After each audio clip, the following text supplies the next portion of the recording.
Prime Minister Mark Carney is off to China next week in the first visit of a sitting Canadian Prime Minister to China in 8 years. This is a state visit. It comes after years of a lot of turbulence in the relationship, everything from Canadians being detained for multiple years to economic concerns, Canada trying to navigate its relationship with both the United States and with China. So it's a pretty high stakes visit. We're not sure what outcomes are going to come from it, but the fact of the visit itself and getting an invite from President Xi Jinping is pretty huge for Canada.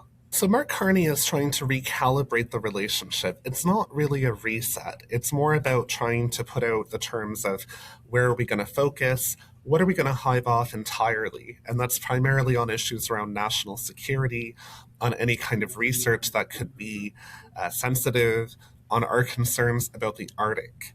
There's a lot of Canadians who feel that we should be incredibly cautious with China given its human rights record, given what we're seeing in Hong Kong right now, a lot of Canadians with roots in Hong Kong, given allegations of slave labor, of Uyghur people, and more than anything, given coercive trade practices. We've seen China go after sectors that it will not be hurt by, like canola, where Canada stands to lose a lot, and China can try to find a way around it and not take that much of a hit. There's sort of an asymmetry in how China does trade. And there's also a habit of China saying, everything is on the table, that they don't like to piece off certain things and say, okay, we'll do trade, but not this.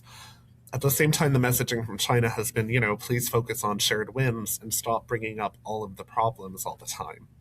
The other concern is foreign interference. That's a huge one politically for Canadians that they're quite worried about. We had the inquiry a year ago saying China is our top actor when it comes to foreign interference in Canada. We've had allegations around Chinese police stations in Canada.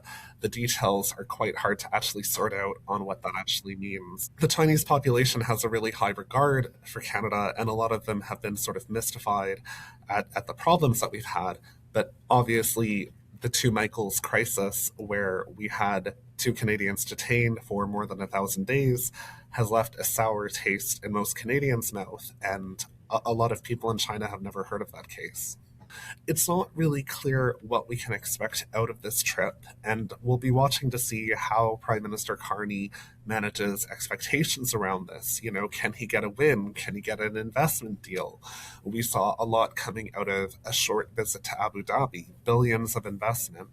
I'm not sure if we're going to see that this time around. I think we're going to see these meetings in these large palatial halls with nice communist architecture.